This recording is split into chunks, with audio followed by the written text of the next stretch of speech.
Hello, welcome to my vlog, Eva Patmos. Ito yung prutas na gagawin kong marmalade. Ito yung tinatawag na kidonya. In English ay quince yata to. Scientific name daw is kidonya. Ayan. So, babalatan natin. Tapos, ilalagay sa tubig.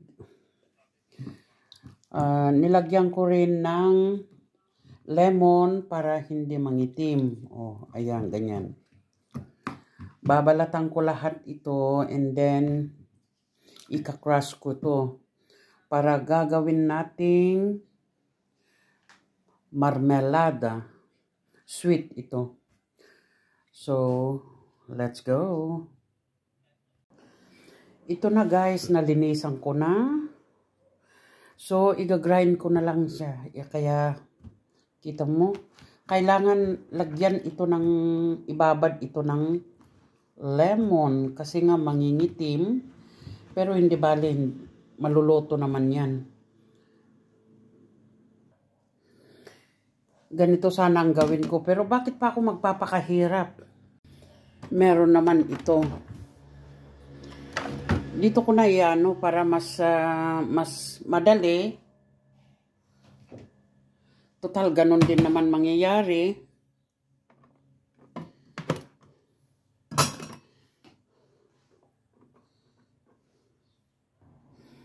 Bakit nga ako magmano-mano? Meron naman itong mas mabilis. Oh.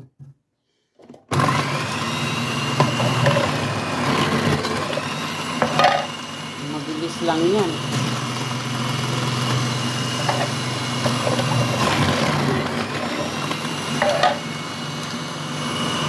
Oh, tapos na. Kita mo, wala pang 5 minutes. 3 minutes lang. Oh, tapos na. So, iluluto ko na ito. Ito na guys, na ano ko na grind ko na at napakaganda. So, 1 kilo and 600 grams. So, lalagyan ko naman ng sugar ng 1 kilo and a half. Ganon. Ayan, lalagyan na natin ng sugar. Kasi pag kulang ang sugar, masisira ang ang yam natin. So,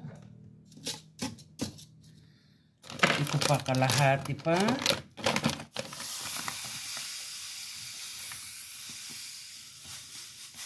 Ayan. At hinahayaan ko lang ito na magtubig bago ko iluto. Ano ba to? Garapata? So, hinahayaan ko lang ito na medyo magtubig ba bago ko iluto. So, hinahayaan ko ito. Kakaburan ko ito ng malinis na petseta. Yung cloth, damit. Ay, hindi. Ano ba to? Petseta nga, petseta. Yung pang cover ko. Para iluluto ko ito mamayang gabi. Guys, ito na yung gagawin natin na di ba nagtubig na? Ito. Kaya pwede na natin pakuluan. Ayan. At hayaan lang kumulo ng kumulo para tanggalin natin yung mga puti-puti dyan. Dahil yan ang nakakasira sa marmalade natin. Hayaan lang natin yan kumulo. Aalisin lang yung bula. Ganyan lang naman hanggat maluto. Ayan, ganyan lang guys. At hayaan nating maluto. Kaya pag naluto ito, alam niyo ang kulay, kulay caramel. Naalis na yung bula-bula. So, hayaan lang natin maluto. Ito, niluluto ko ng almost 1 hour. Kaya dito nauubos ang gas. Ayaw ko naman gumamit ng electric kasi mas malaki ang babayaran. Kaya yan, gasol to electric. Pero sa oven, electric. Dito naman sa yan, apoy. Ito na guys, naluto na yung marmelada na inumpisan natin. So, bali, bali 2 hours.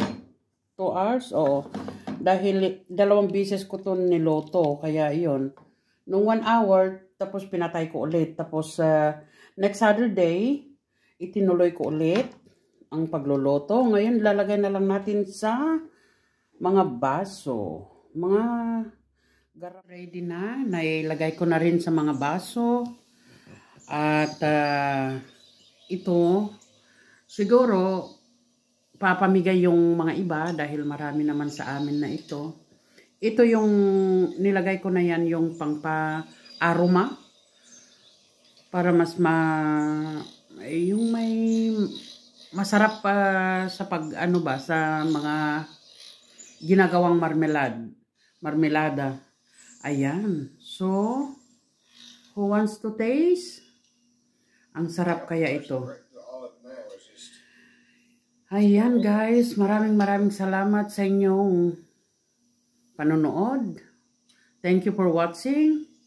Okay, bye-bye and hope to see you again in my next vlog. Bye-bye. Bye-bye.